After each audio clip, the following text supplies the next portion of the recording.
Très heureuse de vous retrouver dans cette édition du journal pour vous informer. Révision constitutionnelle. Le Parti pour la reconstruction et la démocratie s'est prononcé ce mardi pour expliquer l'opportunité de sa révision qu'il soutient devant les cadres et membres de ce parti. Son secrétaire général a annoncé une campagne que devra mener les communicateurs de leur plateforme pour justement expliquer cette démarche.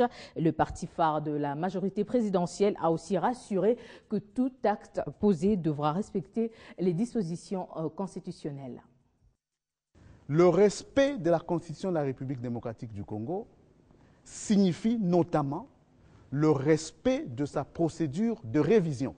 Après l'interview accordée par Robin Minakou sur la problématique de la révision de la Constitution, les PPRD se prononçaient ce mardi lors d'un meeting devant tous les hauts cadres du parti et les membres de cette formation politique. La Constitution de la République démocratique du Congo elle-même a prévu la manière dont elle peut être modifiée. S'incruster dans cet interstice, c'est aussi respecter la Constitution. Le secrétaire général, Évariste Bochab, a confirmé la nécessité de la révision constitutionnelle.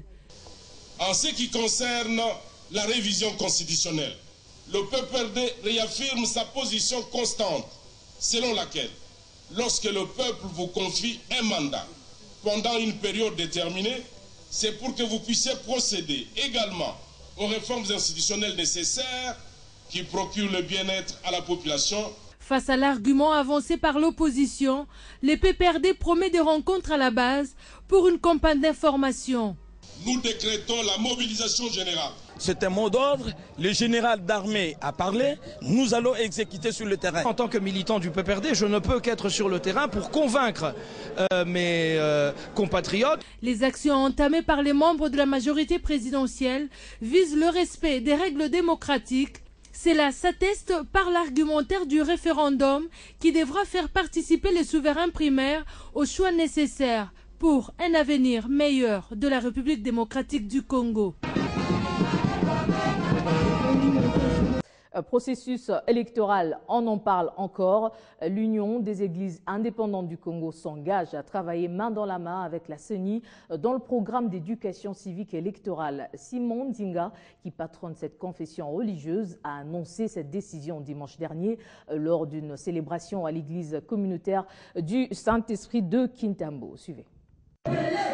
Après avoir annoncé cet engagement citoyen, Simon Nzinga Maluka, en sa qualité de représentant légal de l'Union des églises indépendantes du Congo, a exhorté les églises membres de cette plateforme à s'impliquer notamment dans l'observation et la sensibilisation électorale. Nous sensibilisons nos membres, nos fidèles, de s'inscrire par rapport au calendrier électoral.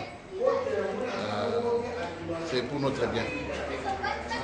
Les élections, c'est pour notre bien et nous devons les soutenir. Nous avons un programme de la sensibilisation, nous avons un programme à haut niveau pour le leadership. Nous devons suivre une formation, un séminaire par rapport au calendrier électoral. L'Union des églises indépendantes du Congo fait partie des structures membres de la Commission d'intégrité et médiation électorale.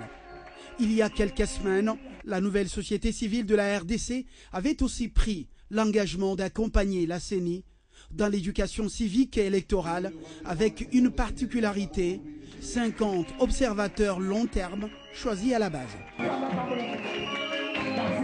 Parlons budget à présent. Deuxième jour des travaux du séminaire d'orientation de l'élaboration du budget de l'État pour l'exercice 2015.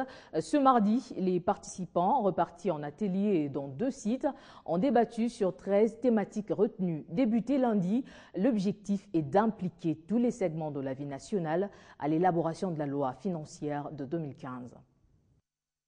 Ici, la concentration et la tension sont au rendez-vous.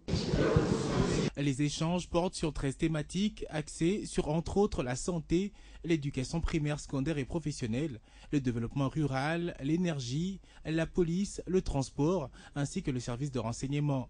Les participants qui se rappellent de l'appel leur lancé par Daniel Moukoko Samba à l'ouverture travaillent afin de répondre aux attentes. Nous sommes en train de rechercher les voies et moyens, voir un peu le service générateur de recettes pour qu'il puisse activer d'autres actes afin de permettre au gouvernement de disposer les moyens de sa politique.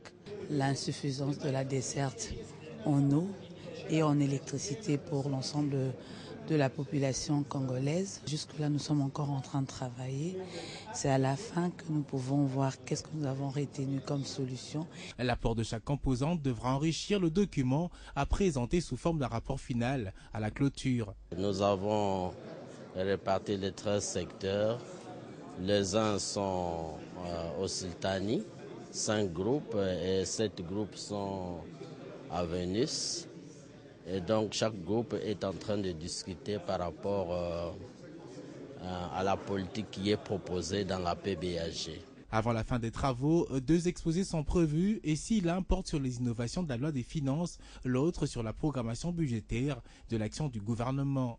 Rappelons que ce séminaire est l'engagement de la vice-primature, ministère du budget, qui ne jure que sur la transparence pour l'élaboration du budget, ce qui devra favoriser durant les travaux un débat large et franc entre Congolaises et Congolais qui pensent pouvoir apporter quelque chose de plus dans l'élaboration du budget national.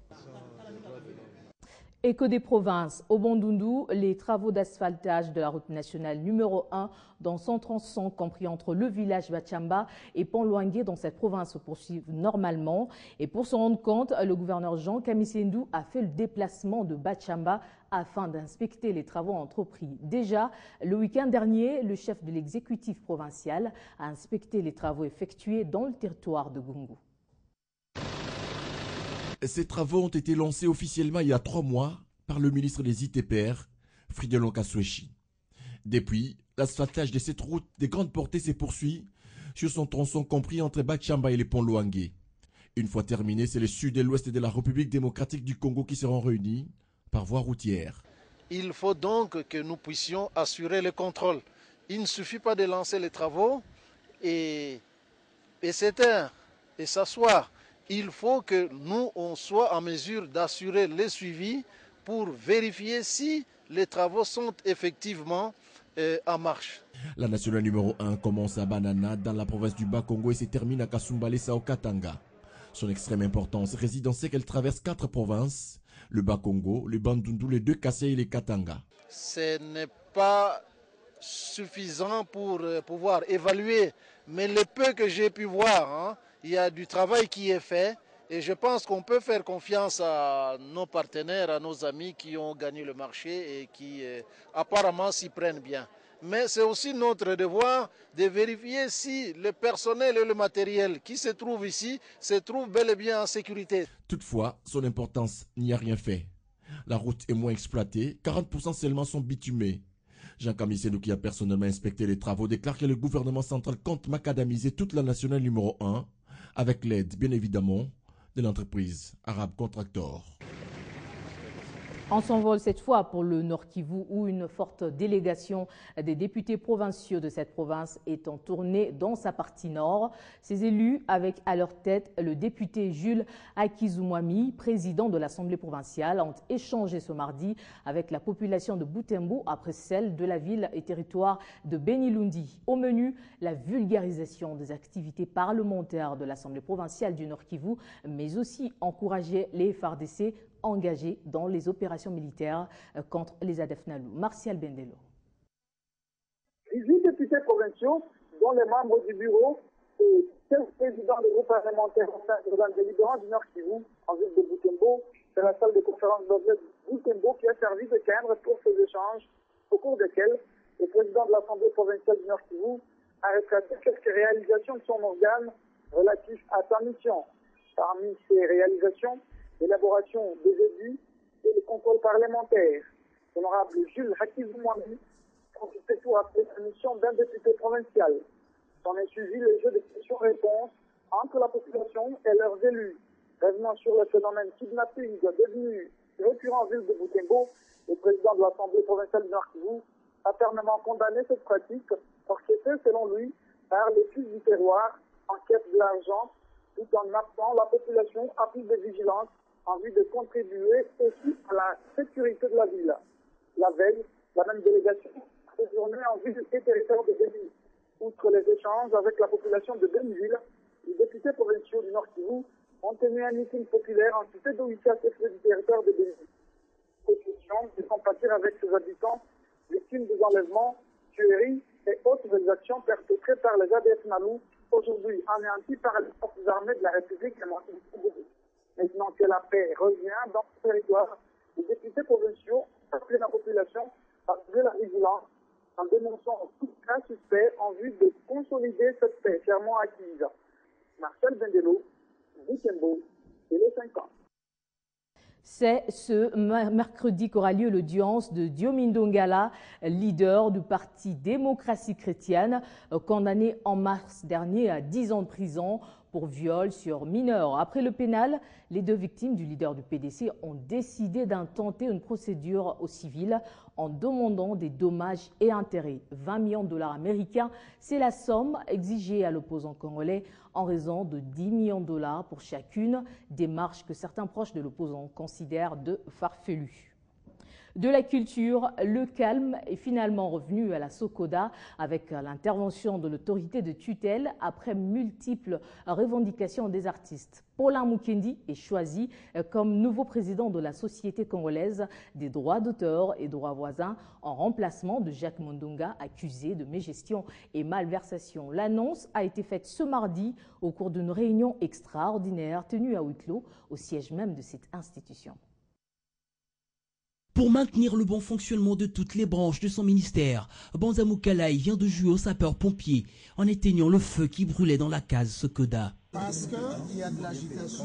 Remettre de l'ordre au sein de cette entreprise de droits d'auteur et droits voisins, c'est le menu principal de la réunion à huis clos des administrateurs de cette société sur instruction du numéro 1 de la culture et des arts. Déçus par la gestion désastreuse de la Sokoda, les 3/4 des administrateurs ont décidé de confier l'intérim aux cadets des sociétaires. Les ministres, au travers de ces représentants, a accédé à notre demande, ce qui a permis, en tout cas, de faire évoluer les choses en toute quiétude. Au moment où nous parlons, j'ai été choisi par mes pairs comme président de cette séance qui vient de se terminer. L'initiative de Banza Mukalaï a vivement été saluée par les artistes qui croient que c'est la fin de leur tourment. Féliciter le gouvernement Mobimba. Question est bien été. D'un gars administrateur, vice-président. Webi na ebita kesi ya Sokoda eza combien? Eza na combien na ebité? Na mona ka mikanda te répartition faut approuver en assemblée générale. Mais comme na conseil d'administration. Mais ezalaka 3 personnes basale sili babimisi bafuti bat. Le mandat de Paulin Mukendi s'est résumé à faire revenir le calme au sein de la famille des artistes et préparer l'assemblée élective. Et puis accusé de détournement des fonds de la Sokoda depuis un temps par différents journaux de la place, Ngiama Wirason, un des administrateurs et vice-président du comité sortant, balaye en bloc toutes ces accusations. L'artiste clame n'avoir jamais activement dirigé cette entreprise et en sa qualité d'ambassadeur de la paix, l'homme pense qu'il ne peut en aucun cas voler les orphelins et veuves des artistes. C'est triste, pour le moment. Au Mouni, d'abord, nous avons un mandat au Sana Sokodati. Nous avons un vice-président chargé de recouvrement. Nous avons la politique à recouvrement. En cas de pépin, j'appelle, j'interviens, je décanter la situation. Et ça, on parle de virement bancaire, de banque à banque. Nous avons la compétence à Kosala, ou à Zosala, avec un mandat. Et c'est cela que vous connaissez, c'était Blaise Boula. D'ailleurs, je vous informe que nous comme c'est ma cambo, c'est Blaise Boula. Na bondonga. Pourquoi? Parce que nous avons un souci à veuve, na orphelin. Oyo ba artiste ba kufa, ba droit na bango oyo bimakati lelo, o bazo kolia ngona Blaise Boula na bondonga. Nga go Blaise c'est mon ami, il y a vice-président chargé à finance, ngaza vice-président chargé à recouvrement. Na moni qu'il y a des failles. Na dit mon frère, ce n'est pas normal. Faites attention aux artistes bazara malamuti. Bah ouais, on revendiquer un jour ça na mabe. Cause du fait que nous avons les lapons à orphelins, yango omoni ba moni mabe, ba komi ko komisanga na ba journaux comme ça. Werason détourne près de 50 000 $. Werason en prison. Werason a eu 100 000 $. De nature, papa, monde entier, même les fans d'artistes et musiciens, de nature Werason, boibinga bien. Parlons sport avec la formation de 15 arbitres fédéraux au niveau de la Ligue de Kinshasa au terme d'un séminaire de remise à niveau pour arbitres de niveau 2 et ce en perspective